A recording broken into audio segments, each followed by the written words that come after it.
கழட்டி கழட்டி பிய்ய பிய்ய இன்னொரு வார்த்தையை சொல்ல வேணும், ஒரே வார்த்தை தான், அடித்தா போச்சு, அதாவது சொன்னால் போச்சு அப்படின்னு வச்சுக்கிட்டுங்களேன்.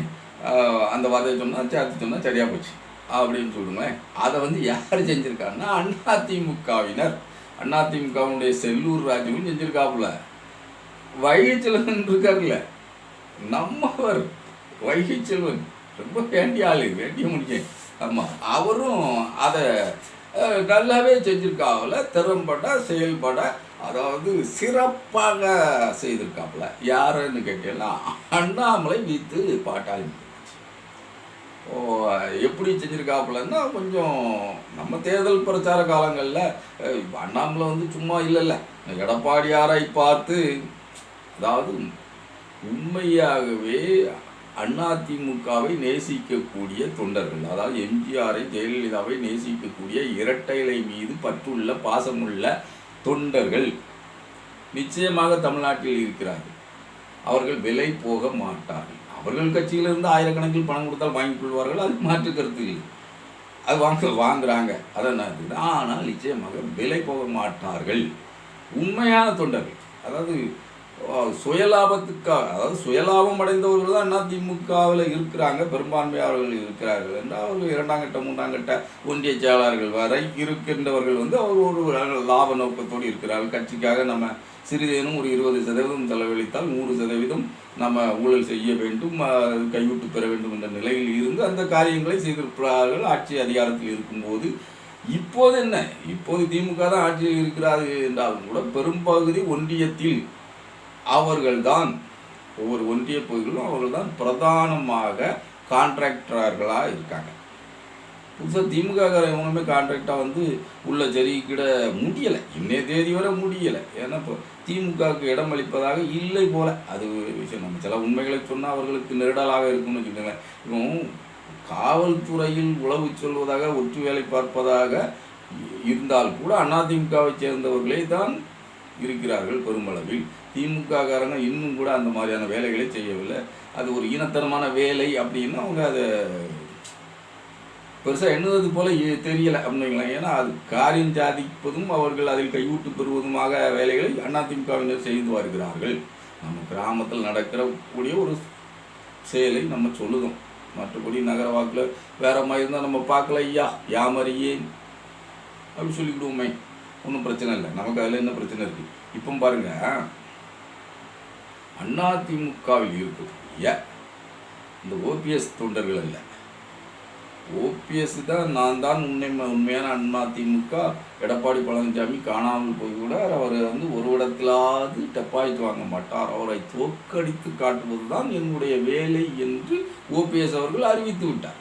அதே போன்று ஓபிஎஸ்ஐ, நான் இருக்கின்ற தொகுதி வந்து திருநெல்வேலி பாராளுமன்ற தொகுதிக்கு உட்பட்டது, ஆலங்குளம் சட்டமன்ற தொகுதி. ஆலங்குளத்தினுடைய சட்டமன்ற உறுப்பினர் வந்து மாண்புமிகு பிஹெச் பால் மனோஜ் பாண்டியன் அவர்கள் அதிமுகவை சார்ந்தவர் என்றாலும் கூட இப்போ அவர் ஓபிஎஸ் அணியில் இருக்கார்.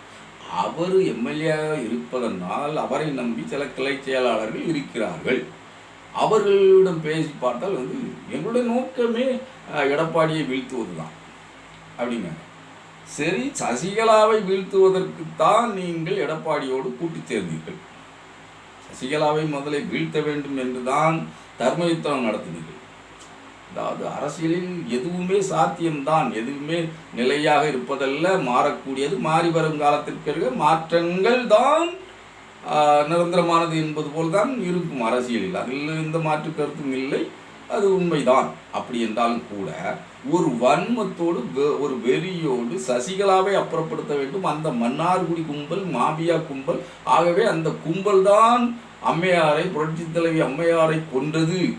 ஆகவே எனக்கு அதில் சந்தேகம் இருக்கிறது, மக்களுக்கு சந்தேகம் இருக்கிறது, விசாரணை நடத்த வேண்டும், அதற்கு விசாரணை கமிஷன் அமைக்க வேண்டும் என்று காட்டு கத்தி கூச்சலிட்டு இப்படி துடைத்து தர்மயுத்தம் ஜெயலலிதா அம்மையார் சமாதியில் நடத்தியவர் சீரோ பன்னீர்செல்வம். அப்படிப்பட்ட பன்னீர்செல்வம் ஒரு அரசியல் அறமற்று, திறனற்று, பேடித்தனமாக, அப்படிலாம் நம்ம சொல்லக்கூடாது, அவரை சொல்லதுக்கு அந்த தகுதியை அவர் பெறவில்லை. பேடி என்ற வார்த்தை பெருமதிப்பிற்குரிய வார்த்தை, அது எல்லாருக்கும் பயன்படுத்தக்கூடிய வார்த்தை அல்ல. அவர் அந்த தகுதியை பெறவில்லை. கோவிச்சுக்கிட்டவங்க கோவிச்சுக்கலாம், தாராளமாக கோவிச்சுக்கலாம். சீரோ பன்னீர்செல்வம் தன்னுடைய மகனுக்கு பதவி வாங்கினார். அவர் மீதுள்ள அந்த ஊழல் பணத்தை நன்றாக சேமித்து வைத்தார். அதை எப்படி நடந்தது, எப்படி போனது அப்படின்ட்டுலாம் மற்றவர்கள் நினைப்பார்கள், பேசுவார்கள். அதை பற்றி நமக்கு பேச வேண்டிய ஒன்றும் இல்லை. எத்தனை ஆயிரம் கோடி இப்போ ஊழல் செய்து வைத்திருந்தாலும் அதை பற்றி நம்ம பேசுவதற்கு இந்த இடத்து வரல. நம்ம ஊழல் செய்து விட்டார்கள் என்று உறக்க சொல்லவும் இல்லை. அவர்கள் ஊழல்கள், அவர்கள் பாடு, அவர்கள் வருமான வரித்துறை திருப்பவர்கள் பாடு. இந்த ஈடி வச்சுருக்காங்கள, அது ஒரு நாய் மாதிரி. அது அங்கே கிடக்கு எலும்பு துண்டுன்னா அது அங்கே பார்த்து போவோமே தவிர இங்கே நாய் செத்து கிடந்தாலும் கூட தேடாது அப்படின்னு வச்சுக்கிங்களேன். அப்படி அது ஒரு துறை, அப்படிப்பட்ட துறை. அது நம்ம அதுக்காக அதெல்லாம் கேவலப்படுத்த வேண்டியதில்லை. அப்புறம் ஏன்னா நம்ம வீட்டில் வருமான வரி வந்து நிற்கும். இங்கே எடுத்துக்கிட்டு போகிறதா இருந்தால் எல்லாமே கடன் ரசீதுகள் தான் வாங்கி வச்ச சிட்டைகள் தான் இருக்குது. அதில் எடுத்துகிட்டு போய் அந்த கடன்களை செலுத்தி விட்டார்கள்னா சாப்பாட்டுக்கு கடன் வாங்கிட்டு கிடைக்கும். அந்த சிட்டையெல்லாம் பார்த்து அவங்களே அதை செலுத்திட்டாங்கன்னா நல்லது தான். நீங்களேன் வருமானம் இல்லாத ஒரு இடத்தில் இருக்கிறோம் என்றால் நம்ம இருக்கோம். அதை நம்மளை பற்றி பெருமையாக பேசிக்கிறதுக்கு ஒன்றும் இல்லை. ஏன்னா விவசாயத்தை நம்பி வாழ்கின்ற குடும்பம், அதில் போதிய வருவாய் இல்லை, கொய்யா போட்டிருக்கோம், வருவாய் இல்லை. அதனால் சரி, அது வேறு, அதை பேசண்டாம், விடுங்க. நான் கஞ்சி வழியில் என்று கதறிக்கிட்டு இருக்கிறதுனால அர்த்தம் இல்லை அப்படின்னு வச்சுக்கிடுவோமே. இப்போ வந்து நம்ம ஓபிஎஸை பற்றி தெளிவாக பேசணும். இல்லை, ஓபிஎஸ் அவர்கள் சசிகலா அம்மையாரை விரட்ட வேண்டும். சசிகலா அம்மையாருடைய குடும்பம் மன்னார்குடி குடும்பம், மாமியா குடும்பம், ஆகவே அவர்களை அப்புறப்படுத்த வேண்டும், கட்சியிலிருந்து களை எடுத்தாக வேண்டும். அப்போதுதான் இந்த அரசை நான் காப்பாற்றுவேன் என்று ஒற்றை காலில் நின்றதுனால் எடப்பாடியார் அவர்கள் திறகரனே நீங்கள் ஒன்று சேர்ந்து கொள்ளுங்கள், நான் விலகி இருக்கிறேன் என்று. அவர் எதனால் விலகினார், எப்படி போட்டு அமைக்கலாம், ரெண்டு பேரும் ஒன்று சேர்ந்த பிறகு குண்டு போட்டு இப்படி அமைக்கலாமா, இல்லை துண்டு போட்டு தலையை மூட்டி பிடிச்சி இழுத்து போட்டு அடிச்சுக்கலாமான்னு நினச்சாரா தினகரங்கிறது நமக்கு தெரியாது. ஆனால் நான் விலகி இருக்கிறேன்னாரு. இதான் ஜமையன்ட்டு ரெண்டு பேரும் ஒன்று சேர்ந்துட்டாங்க. அவர் ஆளுநரும் அவரும் வந்து ரெண்டு பேரையும் இப்படி கை சேர்த்து விட்டார். நல்ல மீசை வச்சிருப்பார், அழகான ஆளுநர், அருமையாக கை சேர்த்து விட்டார். நீங்கள் நம்ம ஒற்றுமையாக இருங்க, பிரிஞ்சு போவாதீங்க, ஊழலில் கிங்காக இருங்க, பிரியக்கூடிய காலத்தில் போங்க அப்படின்னு சொல்லி அவர் சேர்த்து விட்டார். அந்த சேர்ப்பின்படி அவங்க ஒருங்கிணைப்பாளர், இணை ஒருங்கிணைப்பாளர் அப்படின்ட்டு வண்டியை ஓட்டுனாங்க. நீங்கள் தினகரனையும் ஓரங்கட்டி விட்டார். சுத்தமாக ஓரங்கட்டிட்டல்ல, இவர்களை ஓர வேண்டும் என்பது தானே சீர பன்னீர்செல்வத்தினுடைய நோக்கம். ஓரங்கட்டியாச்சு. சரி, இனிமேல் நீனே ஓரங்கட்ட சொன்ன, அவங்கள ஓரங்கட்டியாச்சு. இனிமேல் நான் ஒன்றும் ஓரங்கட்டினேன்னு எடப்பாடியார் ஒரு நிலைப்பாடு எடுக்க. அவர் பொதுச்செயலாளர் ஆக வேண்டும். ஏன்னா நீ எதுக்குனாலும் முட்டு போட்டுக்கிட்டு இருக்க, முட்டு போட்டு தடுத்துக்கிட்டே இருக்க. அப்போ அதுக்கு என்ன செய்யணும், ஒரு சாதுரியமாக சிந்திக்க திறனற்று எதுக்கு எடுத்தாலும் தடை போடக்கூடிய நிலையில் சீரோ பன்னீர்செல்வம் இருக்கும்போது, சீரோ என்பது தவறான சொல்லல. சீரோ என்பது இப்படித்தானே போட்டிருக்கு. ஓங்கிற ஆங்கில வார்த்தையும் சீரோ என்பதும் ஒரு போல் தானே இருக்குது. அதனால சீரோ பன்னீர்செல்வம் எனக்கு வருகிறது. ஓ பன்னீர்செல்வம்னா ஓ பன்னீர்செல்வமா அப்படின்னு கேட்க வேண்டியிருக்கும்ல. அதனால சீரோ பன்னீர்செல்வம் அப்படியே வைத்துக்கொள்ளுமா. சீரோ பன்னீர்செல்வம் அவர்கள் வந்து முட்டு போட்டுக்கிட்டே இருக்காருங்கும்போது எதற்கெடுத்தாலும் முட்டு போடுகிறார், தடையாக இருக்கிறார். அப்போ இவரை விலக்கி வைக்க வேண்டும் அப்படின்னு எடப்பாடியார் ஒரு முடிவெடுத்து அவர்கள் ஆளுமையோடு செயல்பட்டு விட்டார். இவர் தான் யாரையும் கண்டுக்கிறது இல்லையா, தன் சமுதாயத்தையும் கண்டுக்க மாட்டார், எவனையும் கண்டுக்க மாட்டார், நம்மளுக்கு ஆதரவாக இருந்து 11 எம்எல்ஏக்களையும் கண்டுக்கிட மாட்டார். மாப்பா பாண்டியராஜனே அந்த பக்கம் தாவி குதித்ததுடைய காரணம் என்ன, நத்த விஸ்வநாதன் அந்த பக்கம் தாவி குதித்ததன் காரணம் என்ன, கண்டுக்காம போனதுனால தானே. இவர் மட்டும் எப்படி வந்து சேர்ந்தாருங்களா, யார் வைத்திலிங்கம், அவர் சசிகலாவுடைய தீவிர பற்றாளர். ஓபிஎஸ் கூட போய் சேர்ந்துக்கையா, அவனுக்கு கொஞ்சம் வல்மாறு அப்படின்னு சொல்லி அனுப்புனதுனால ரெண்டாவது வந்து சேர்ந்தார். சரி, ஒருங்கிணைப்பாளர் பதவி வேண்டாம், பொதுச்செயலாளராக நான் இருக்கிறேன், அவைத்தலைவராகவும் பொருளாளராகவும் நீங்கள் இருங்கன்ட்டு ஒரு ஒப்பந்தத்துக்கு அவர் எடப்பாடியார் வந்தார்னா அதை ஏற்க மறுத்து நான் ஒருங்கிணைப்பாளராகத்தான் இருப்பேன். ஒற்றை காலில் நின்றாது சீரோ பன்னீர்செல்வத்தினுடைய அடி முட்டாள்தனம் அப்படின்னு நம்ம சொல்லலை, அது பிஜேபி தான் சொல்லியது. அந்த முட்டாள்தனமான காரியத்தை நீ இது செய்து கொண்டு இரும் அப்படின்ட்டு முழுமையாக அதிமுகவில் இருந்து ஓ பன்னீர்செல்வத்தை, அதாவது சீரோ பன்னீர்செல்வத்தை அல்ல, ஓ பன்னீர்செல்வத்தை பிரித்து எடுத்து அவருக்கென்று ஒரு வாக்கு வங்கி இருக்கும், அவரை நம்பி ஒரு கூட்டம் இருக்கும், அந்த கூட்டத்தை மடைமாற்ற வேண்டும், தமக்கானதாக மாற்ற வேண்டும் அப்படிங்கிற திட்டத்தை பக்காவா கெச்சி போட்டு தூக்கிட்டாயா பிஜேபிக்காரன். சரி, கடைசி வர அவங்க கூட்டணியில் பிரதமர் தான் எல்லாம் என்னட்டு இவர் சொல்லிக்கிட்டு இருந்தாலும் அப்போ என்ன பண்ணிட்டான்னா போயான்ட்டு உருவிக்கிட்டு எல்லாத்தையும் விட்டுட்டான். பிஜேபிக்காரன் கடமையை கரெக்டாக செஞ்சுட்டான். அவன் என்ன நினைத்தானோ, எந்த கட்சிகளோடு கூட்டணி வைத்தாலும் அந்த கட்சிகளை அழைத்து தான் அங்கே வளர்ந்து கொள்வது தான் அவனுடைய யுக்தி. பாம்பு குஞ்சு பொறித்தால் அந்த குஞ்சுகளை, அதாவது அந்த குட்டிகளை அது என்ன பண்ணுமா, விழுங்கிக்கிடுமா, விழுங்கி அது வயிறு வளர்த்து கொள்கிறது. அந்த மாதிரி தான் தப்பிப்போன குட்டிகள் தான் பிழைத்து கொள்ளும் அப்படின்னு சொல்லத்தான் கேள்வி. இது நம்ம இயல்பாகவே நேர்லையோ பார்க்கல, அது நடைமுறை பெரிய ஆட்கள் சொல்லுது தான். அந்த மாதிரியான வேலைகளை பாரதிய ஜனதா கட்சி, அப்படி ஒரு நம்பிக்கையான இதை பாரதிய ஜனதா கட்சி செய்யுதுங்கிறது அது நம்ம கண்கூடாக தெரியும். அது அத்தனை கட்சிகளை அழைத்திருக்கிறது. சிவசேனாவை அழைத்திருக்கிறது, தேசியவாத காங்கிரஸை அழைத்திருக்கிறது, நிதிஷ்குமார் கட்சியை நிர்மூலமாக்கி இருக்கிறது, எத்தனையோ சொல்லலாம். எத்தனை கட்சிகளை எத்தனை முதல்வர்களை மாற்றிருக்கிறது. சலவை இன்ஜினில் மிஷினில் போட்டு எத்தனை பேரை தூயவாதிகளாக, ஊழலற்றவர்களாக, கரைபிடியாதவர்களாக ஆக்கியிருக்கிறது. பல ஆயிரம் கோடி ஊழல் செய்தவர்களை கூட, எம்போஸ்மெண்ட் வழக்குகள் இருந்தால் கூட அவர்கள் மிஷினில் போட்டு எடுத்தாச்சுன்னா சுத்தமான தூயமானவர்களாக, ஊழலற்றவர்களாக, மாசற்ற மறுவற்ற மகான்களாக ஆகிவிடுவார்கள். அப்படி ஆக்கி கொள்ளக்கூடிய வல்லமை படைத்த அந்த பாரதிய ஜனதா கட்சி யார் ஒருவரை அரவணைத்து கொண்டாலும் அவரை விழுங்கிவிடும் என்பது நம்ம சீரோ பன்னீர்செல்வம் அவர்களுக்கு.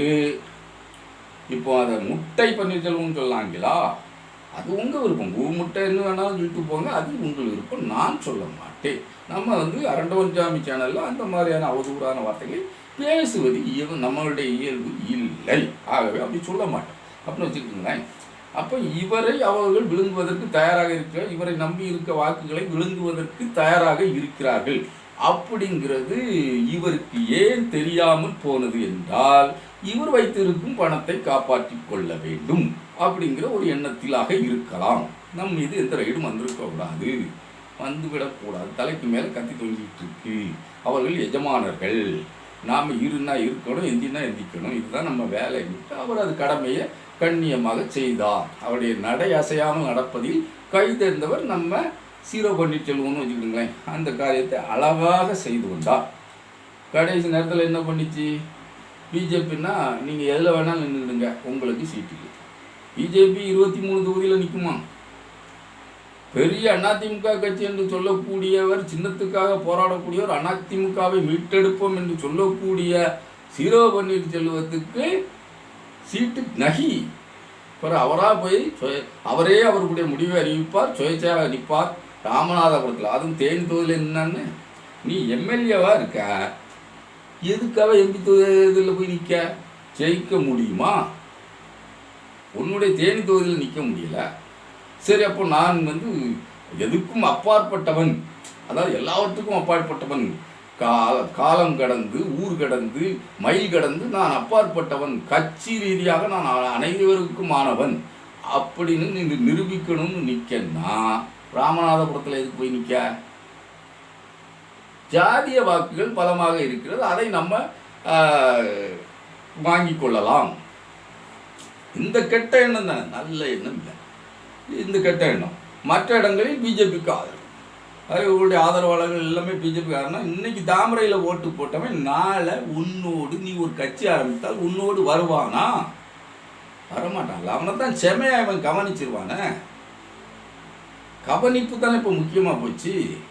தவிச்ச வாய்க்கு தண்ணி கொடுத்தவன் தானே தெய்வமாக தெரியும். இவங்க தான் தவிச்சு கிடக்கானா, நீ தான் ஒரு காசு நீட்டலிய. பெருந்தலைவரை நான் மரியாதை குறைவாக பேசவில்லை, இது யதார்த்தமாக நடைமுறையில் பேசுவதை சொல்கிறேன். மற்றபடி பன்னீர்செல்வம் அவர்களை எந்த மரியாதை குறைவாக பேச வேண்டும் என்ற எண்ணம் என்னிடம் இல்லை. நான் பொதுவான நடைமுறையாக சொல்கிறேன். நீட்டவில்லை. அப்போ நீட்டக்கூடிய இடமாக பிஜேபி இருக்கிறது என்றால் அவர்களிடம் கை நீட்டி காசு வாங்கிவிட்டால் அவர்களோடு போய்விட்டால் என்ன, நம்ம ஆளுதான் ஒரு நிலையில் இல்லையே அப்படிங்கிற எண்ணம் அவர்களுக்கு வந்து விடாதா? வந்து விட்டது பாவி, வந்தே விட்டது. அண்ணா திமுகவை தவிர வேறு கட்சிக்கே போக மாட்டேன், திமுக எங்களுடைய நிரந்தர, நாங்கள் திமுகவுக்கு வாக்களிக்க மாட்டோம் அப்படி என்று சொன்னவர்கள் இன்று தாமரை நோக்கி போவதற்கு காரணகர்த்தாக, மூளையாக, மூலதனமாக செயல்பட்டு போன ஓபிஎஸ் அவர்களை என்ன என்று சொல்வது? அவர் போய் பழனிசாமி நாங்கள் வண்டி ஏற்றிடுவோம், நாங்களே மீட்டுருவோம், அண்ணாமலை இப்போ போய் அவருக்காக பிரச்சாரம் பண்ணுறார், நாங்களே மீட்டுருவோம், ஊற்றுவோம். என்னையா ஊற்றுவேன்? அண்ணாமலை போய் இவர் மேலே உள்ள இவரை வைத்து சில சதவீத வாக்குகள் வருது அப்படிங்கிற நம்பிக்கையில் நரி, அதாவது எடப்பாடியார் அவர்கள் நரி அப்படின்ட்டு ஏக வசனத்தில் எடப்பாடியாரை பேசிவிடுதாங்க. அப்போ நம்ம ஆள் என்ன சொல்கிறாரு?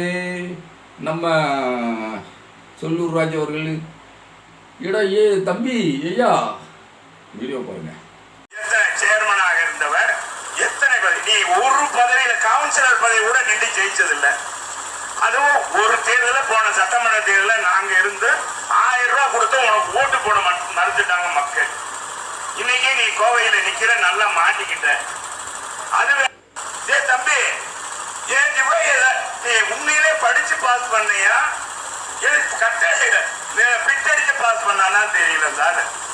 என்ன சொல்றாருல, ஏடா தம்பி என்னமல, ஏடா நீ படிச்சு தான் பாஸ் ஆகி அழுதியா ஐபிஎஸ், இல்லை என்னடா பண்ணுங்க, ஏடா நாங்கெல்லாம் பணம்னு கொட்டவங்கடா. அதிகாரம் 2024 தேர்தல் முடிஞ்ச பிறகு உன் அதிகாரம் செல்லாதுடா, நீ ஆண்டியா போயிடுவோடா, அண்ணா திமுக எக்கு கோட்டடா அப்படின்ட்டு செல்லூர் ராஜு வெளுத்து வாங்குறாருல. அதாவது கள்ளட்டிக்கிட்டு பிய அப்படிதானே, நம்ம அந்த வார்த்தையை பயன்படுத்தணும். அடிக்காங்க அப்படின்னு சொல்ல முடியாது, அடிச்சிட்டாருன்னு சொல்ல முடியாது, அந்த வார்த்தையை பயன்படுத்தக்கூடாது. இல்லை, இதைத்தானே சொல்லிக்கலாம். அப்படி வெளுத்து விட்டார். அப்புறம் இங்கோடி, அதாவது பொதுவாக அந்த வெளுப்பில் யாருக்கு வல்லமை இருக்குங்கிறது அந்த அவருடைய வாயிலே தெரியுது. சவடாலாக எவன் பேசுதான், சௌகரியமாக எவன் பேசுதான், அவனுடைய செல்வாக்கை வச்சு நம்ம பேசலாமா? சவடால் பேசுகிறவனும் சௌகரியமாக பேசுகிறவனும், நீ அங்கே வர, நான் உன்னை பார்த்துக்கிட்டேன் அப்படிங்கிறவன் பதட்டத்தில் சவடால் விடுகிறான். தம்பி நான் இங்கே தாண்டா இருக்கேன், வாரியா வா, ஒன்றும் பிரச்சனை இல்லை, இல்லை நான் அங்கே வரணுமா, வரட்டா, வரேன் அப்படின்னா அவன் சௌகரியமாக பேசுகிறான்னு அர்த்தம். சௌகரியமாக பேசுகிறவன்ட்ட வாய்ப்புகள் இருக்குன்னு தானே அர்த்தம், அதாவது மக்களுடைய செல்வாக்கு இருக்குன்னு தானே அர்த்தம். அந்த வகையில் செல்லூர் ராஜு செல்வாக்காக அதிமுக இருக்கிறது என்பது அவருடைய வார்த்தையில் நமக்கு தெரிய வருகிறதுன்னு வச்சுக்கிட்டுங்களா எங்கள் நண்பர்களே, அண்ணாமலை அவர்களே, ஆட்டுக்குட்டி அவர்களே, அப்படின்லாம் சொல்லி போட்டுருவோம் அப்படின்னு வச்சுக்கோங்க. இப்போ அவர் யார்? நம்ம இவர் தான். யார் இவருங்க? வைகைச்செல்வன். என்ன பண்ணியிருக்காரு பத்தியலா? வீடியோ பாருங்க. கட்சி நாங்கள் கலட்டி போட்ட கோவண துணி இந்த அண்ணாமலை கழுத்திலும் மோடி கழுத்திலும் பட்ட அங்கவஸ்திரமாக மின்னுகிறது. பாட்டாளி மக்கள் கட்சி ஜாதி வெறி பிடித்த கட்சி, பாஜக மதவெறி பிடித்த கட்சி, நாங்கள் வேண்டாம் என்று ஒதுக்கி விட்டோம். பாட்டாளி மக்கள் கட்சி நாங்கள் கலட்டி போட்ட கோவண துணி இந்த அண்ணாமலை. கோவண துணியாமியா? பாட்டாளி மக்கள் கட்சி அவங்க கலட்டி போட்ட கோவண துணியா? இந்த மகா கேவலம் தேவையா? பாட்டாளி மக்கள் கட்சிக்கு இந்த மகா கேவலம் தேவையா? அன்புமணி சார்வால், அறிவார்ந்து சிந்திப்பில் நிச்சயமே சார்வால்.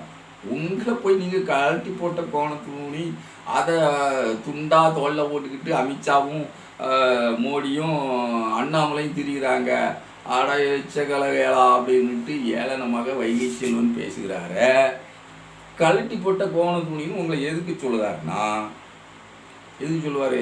அவர் சொல்லுற அர்த்தம் பொருள் புரிந்ததை வச்சு பார்க்கும்போது அவர்களுடைய கூட்டணியில் இருந்து திருமாவளவன் ஒரு முறை வென்றிருந்தார். அந்த கூட்டணியை விட்டு விலகியவுடன் எம்எல்ஏ பதவியை ராஜினாமா செய்துவிட்டு விலகினார்.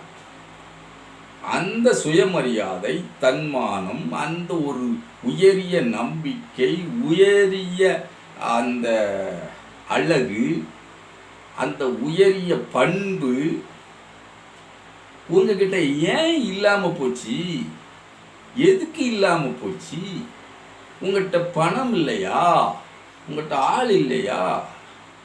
ராஜ்யசபா எம்பிங்கிற அந்த அதிமுக கொடுத்த அந்த எம்பி பதவியை திறந்துடக்கூடாதா? திறந்தா என்ன? அவர் கூட்டணி தன்னுடைய வாக்குகள் பரிமாற்றம் அடைந்திருக்கும். அதாவது விசிகாவுடைய வாக்குகள் அந்த நேரத்தில் அதிமுகவுக்கு அளிக்கப்பட்டிருக்கும். அதிமுகவுடைய வாக்குகள் அவருக்கு அளிக்கப்பட்டது. அந்த வகையில் அவர் வென்ற தொகுதியே எம்எல்ஏ பதவியை ராஜினாமா செய்து காட்டினார் மானத்தமிழன். ஆனால் நீங்கள் உங்களுடைய 4 எம்எல்ஏக்களை ராஜினாமா சொல்ல சொன்னீங்களா? இல்லை. அதிமுக பரிசாக அளித்த அந்த ராஜ்யசபா சீட்டை ராஜினாமா செஞ்சுட்டு போக வேண்டியதானே? நீங்கள் மானத்தமிழன் இல்லையா? ஈனத்தமிழன் நான் உங்களை சொல்ல மாட்டேன். நீங்களா சொல்லிக்கிட்டீங்கன்னா, நீங்களா செயல்பட்டீங்கன்னா அது நாம பொறுப்பு இல்லை. அப்போ அவர் கலட்டி போட்ட கோவண துணி அப்படின்னு நம்ம வைகை செல்வன் எவ்வளவு இதாக ஆணித்தரமாக சொல்றாருன்னா, அவர் உங்களை எந்த ரேஞ்சில் மதித்து வைத்திருக்கிறார் என்று பொருள்.